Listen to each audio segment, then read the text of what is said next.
Hello, hi everyone. This is Engineer Nikhil Pandey. Welcome to my YouTube channel Mentor Engineer.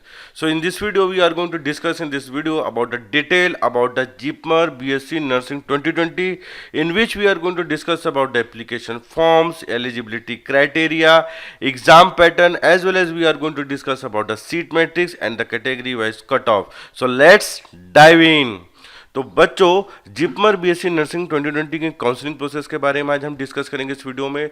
मेरी आपसे humble request है कि आप इस वीडियो को लास्ट तक देखें, क्योंकि it is one of the best video in the YouTube which will clear your all doubts regarding your JIPMER BSc nursing 2020। इसमें हम सारी चीज़ों के बारे में डिटेल में डिस्कस करेंगे। तो बच्चों वीडियो को डिस्कस करें इससे पहले मैं आपको एक बात बता देना चाहता हूं, चूंकि जिपमर के जो रजिस्ट्रेशन प्रोसेस है वो आपके स्टार्ट हो जाते हैं अप्रैल में, मिड ऑफ अप्रैल में। चूंकि कोविड-19 की वजह से जो इसके एग्ज़ाम है वो पोस्टपोन कर चुके हैं। ये आपको ऑफिशियल वेबसाइट पे इसकी नोटिफिकेशन भी आ चुकी है, और इसकी जो पोस्टपोन की जो डेट दी गई है वो टेंटेटिव डेट है। जो रजिस्ट्रेशन आपके एंट्रेंस एग्जाम स्टार्ट होंगे वो होंगे आपके 21 जून 2020। अब चलिए अब मेन चीज़ में हम डिस्कस करते हैं। तो सबसे पहले हम बच्चों बात करेंगे जिपमर बीएससी के लिए जो इसकी ऑफिशियल वेबसाइट होती है वो होती है आपकी jipmer.edu.in। ठीक है, अब इसकी जो ऑफिशियल वेबसाइट है वो आपको समझ आएगी कि jipmer.edu.in है। उसके बाद जो कोर्स ऑफर्ड करता है, अगर आप जिपमर बीएससी 2020 का अगर एप्लीकेशन फॉर्म भरते हैं तो इसमें कितने तरीके के कोर्स होते हैं, तो बेसिकली 3 तरीके के कोर्स ऑफर किए जाते हैं। एक होता है बीएससी नर्सिंग जिसमें मैक्सिमम बच्चों की जो चॉइस रहती है। उसके बाद एक होता है दूसरा कोर्स आपका बीएएसएलपी, जिसे bachelor of audiology and speech language pathology के नाम से जाना जाता है। उसके बाद जो थर्ड आपका कोर्स होता है वो होता है आपका बीएससी अलाइड मेडिकल साइंस। इन तीनों कोर्सेज के मिला के आपके टोटल जो सीट्स होती है 153 रहती है, जिसमें 75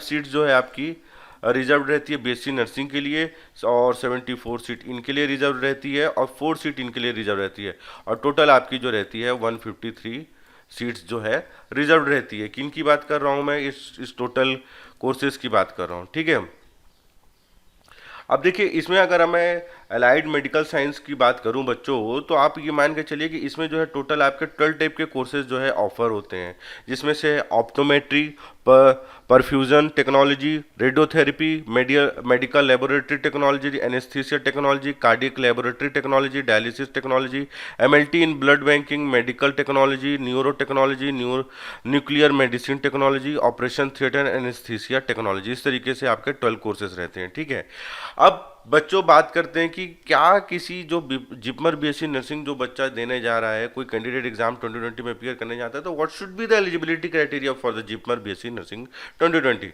तो देखिए मैं अब एलिजिबिलिटी क्राइटेरिया की बात करता हूँ, तो देखिए बेसिक तो ये है कि उसको नेशनलिटी होनी चाहिए, तो सभी को पता है। सबसे ज़्यादा डाउट आता है what should be the minimum age of the candidate should be opt while during the JIPMER BSc nursing 2020। Opt नहीं होगा, कितनी होनी चाहिए, तो मैं आपको बता देना चाहता हूँ कि मिनिमम जो उसकी एज लिमिट होनी चाहिए it should be 17 year on और बिफोर 31 दिसंबर 2020। और रही बात इसकी अपर एज लिमिट की, तो there is no such upper age limit mention in the brochure, तो इसकी कोई अपर एज लिमिट नहीं होती है। उसके बाद जो एप्लीकेंट है वो 10+2 किसी भी रिकॉग्नाइज बोर्ड और यूनिवर्सिटी से पास आउट होना चाहिए, जिसमें कि उसके जो मेन सब्जेक्ट्स होते हैं it should be physics, chemistry, biology, zoology और बॉटनी। बायोलॉजी को जो जोलॉजी और बॉटनी में डिस्ट्रीब्यूट करते हैं, ये आपके मेन सब्जेक्ट होना चाहिए। जो एग्रीगेट स्कोर होना चाहिए वो आपका किसी भी जनरल कैटेगरी के लिए 50% रहता है, और 40% रिजर्व कैटेगरी के लिए, और जो अदर फिजिकल हैंडीकेप जो कैटेगरी है उनके लिए आपके 45% होनी चाहिए। अब मैंने आपको डिस्ट्रीब्यूशन के बारे में पहले भी बता चुका था। अब देखिए सीट मैट्रिक्स की बात करें तो देखिए जिपमर नर्सिंग जो 2020 है उसमें 153 सीट्स का डिस्ट्रीब्यूशन किस तरीके से होता है। बीएससी नर्सिंग के लिए आपके लिए 75 सीट्स हैं। ठीक है, उसके बाद बीएसएलपी के लिए आपके लिए जो सीट्स है वो आपकी 4 सीट्स रिजर्व रहेगी। उसी तरीके से जो है बचे हुए आपके जो ये जो कोर्सेस हैं, ये जो अलाइड कोर्सेस हैं, इसके लिए आपके लिए जो है 74 सीट्स जो है रिजर्व रहती है। ठीक है, तो 75 उसके लिए हो गई, आपके बीएससी नर्सिंग के लिए हो गई, 4 कोर्सेज बीएसएलपी के लिए, और बचे हुए जो 12 अलाइड कोर्सेज है उसके लिए 74 सीट्स। तो टोटल जो नंबर ऑफ सीट्स हो गई वो आपकी 153 है। तो आप इसको चाहें तो स्क्रीन में स्क्रीनशॉट भी ले सकते हैं। ठीक है, अब ये जो 75 जो आपकी बीएससी की नर्सिंग की सीट्स होती है, इसमें एक बहुत इंपॉर्टेंट चीज़ मैं आपको बता देना चाहता हूँ बच्चों, कि चूंकि आप एम्स के बारे में भी आपने, चूंकि आप अगर ये चैनल में पुराने तो आपको मालूम ही होगा, मैंने एम्स नर्सिंग के बारे में भी बताया था। उसमें एक बच्चों का बहुत डाउट है कि क्या सर इसमें मेल कैंडिडेट भी अप्लाई कर सकते हैं, चूंकि आप सभी को पता है कि बीएससी नर्सिंग एम्स में जो होता है उसमें सिर्फ फीमेल कैटेगरी के लिए रहता है। पर इसमें मज़ेदार बात यह है बच्चों कि जिपमर के नर्सिंग में 8 seats are reserve for the male candidates and the rest of the seats, that means 67 seats are reserve for the female candidate out of 75 seats of BSc nursing 2020। तो आप ये मान के चलिए कि 8 सीट जो है मेल कैंडिडेट के लिए भी रिजर्व रहती है। ये एक बहुत अच्छी बात है। अब फीस स्ट्रक्चर की बच्चों देखिए बात करें तो देखिए मैंने डिटेल में फीस स्ट्रक्चर दिया हुआ है। अगर आप टोटल अगर फीस स्ट्रक्चर की बात करें अगर बीएससी नर्सिंग कोर्स के लिए तो 10,660 रुपीज़ होती है, और टोटल फॉर BASLP कोर्सेज के लिए वो आपकी 10,410 रहती है। 2019 के बेसिस में लिया गया है, ठीक है। तो इसी के आसपास ही आपकी जो है फीस होती है, और इसको डिटेल में आप देख लीजिएगा कि वन टाइम एडमिशन फीस 2500 है। इस तरीके से आपकी डिटेल जो बनती है, ठीक है। अब हम नेक्स्ट बात करते हैं एग्जाम पैटर्न को लेकर। तो मैं आपको बता देना चाहता हूँ कि क्वेश्चन पेपर किस तरीके से आता है। देखिए बच्चों, टोटल जो आपका जो क्वेश्चन पेपर होता है वो 100 मार्क्स का रहता है, जिसमें 1.5 घंटे का जो टाइम ड्यूरेशन रहता है। इसमें किसी भी तरीके की कोई निगेटिव मार्किंग नहीं होती है। 1 मार्क्स के इसमें क्वेश्चंस होते हैं, प्लस 5 सेक्शन में डिवाइडेड होता है। Physics, chemistry, biology, English language and comprehension, logical and quantitative reasoning. Physics के आपके 20 क्वेश्चन होते हैं, केमिस्ट्री के आपके 20 क्वेश्चन होते हैं, और बायोलॉजी का जो है जूलॉजी और बॉटनी मिलाकर 20 क्वेश्चन करके 40 क्वेश्चन होते हैं। इंग्लिश लैंग्वेज एंड कॉम्प्रिहेंशन आपके 10 क्वेश्चन होते हैं। लॉजिकल एंड क्वांटिटेटिव रीजनिंग के आपके 10 क्वेश्चन होते हैं। तो टोटल आपके 100 क्वेश्चन हो गए। ये आपका ऑनलाइन मोड पे ही एग्जाम कंडक्ट होता है। इसका जो एग्जाम ड्यूरेशन होती है 1 घंटा 30 मिनट की होती है। इसका जो मोड ऑफ एग्जामिनेशन है, जो बहुत सारे बच्चे पूछते हैं, वो सिर्फ और सिर्फ इंग्लिश में ही होता है। मैंने आपको पहले ही बता चुका है कि इसकी कैटेगरी 5 कैटेगरी में डिवाइडेड होती है, फिजिक्स, केमिस्ट्री, बायो, इंग्लिश और लॉजिकल कॉम्प्रिहेंसिव में। और उसके बाद देखिए जो इसमें हर एक करेक्ट आंसर के लिए आपको पॉजिटिव मार्क्स मिलेंगे। 1 मार्क्स आपका पॉजिटिव रहेगी, और इसमें किसी भी तरीके की कोई भी निगेटिव मार्किंग नहीं है। ये एक चीज़ बहुत अच्छी है इसमें, ठीक।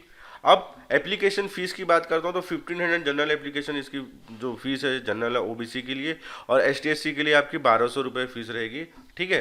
तो ये इसकी जो नॉमिनल एप्लीकेशन फ़ी है। और एक और सबसे इंपॉर्टेंट चीज़ मैं आपको बता देना चाहता हूँ, अगर आप JIPMER BSc nursing JIPMER BSc 2020 के एग्ज़ाम देने के अगर आप सोच रहे हैं, तो जो इसके एग्ज़ाम सेंटर है बेसिकली आपको सिर्फ 7 सेंटर ही अलॉट होते हैं, जहाँ जाके आप पेपर में एग्जाम में अपीयर कर सकते हैं। जैसे कि आपका है चेन्नई, कोलकाता, मुंबई, न्यू दिल्ली, पौंडीचेरी, तिरुवनंतपुरम और विजयवाड़ा।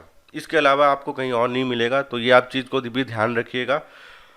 और एक सबसे लास्ट में जो इंपॉर्टेंट चीज़ है वो है रही बात कट ऑफ की। तो आप मान के चलिए कि अगर आप BSc नर्सिंग की अगर सोच रहे हैं जिपमर की, तो 65 minimum marks you have to score in out of 100 to get a seat in JIPMER BSc nursing 2020। I hope you found this video helpful. If you found this video helpful, please like my video, subscribe my channel, and don't forget to smash the bell icon so that you get notified, and share as much as you can. Till then, bye bye.